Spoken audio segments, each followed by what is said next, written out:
түсімде. Ассалаумағалейкум, Алаштың айбындерлері. Сіздер әр ғасырдан болсаңыз да қазақтың қамын жедіңіздер. Әр қайсыңыз ұлт абыз едіңіздер. Баршамыздың басымызды біріктіріп кеткен ел тағдыры болатын. Елім деп еміренген ерлер міне бүгін елім айда бас қосуда. Олай болса сөз басы өзіңізде, Абай ата. Қалың елім, қазағым, қайран жұртым, ұстарасыз аузыңа түсті мұртым.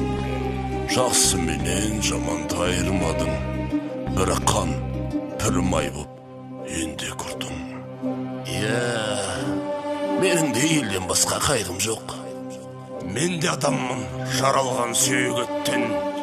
Менде ар бар, менде ой бар, жан тербеткен. Халқымның қарапайым бір ұлымын, жанымды арым үшін құрбан еткен. Бірінші, ел болуға намыс керек. Мал жанды намыс үшін салыс керек. Қорланып өмір сүрген тіршіліктен өлгенім артық деген наныс керек.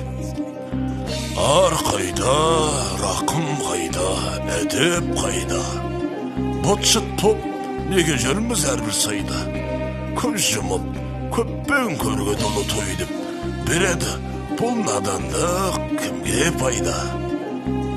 Өз ұлтын сыйламау, оны мақтаныш еттеу, сатқындық.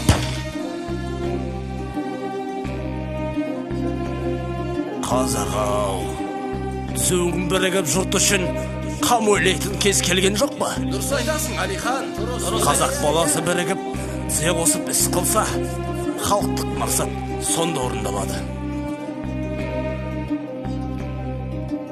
Қазағым, елім, қайқайып белің сынуға отыр таянып. Талауда малың, қамауда жаның, аш көзіңді оянып. Қанған жоқ па әлі күн, ұйықтайтын бар не сиқың. Оян қазақым, Көзіңді аш, оян қазақ көтер басты. Өткізбей қараңғыда бекер жаста.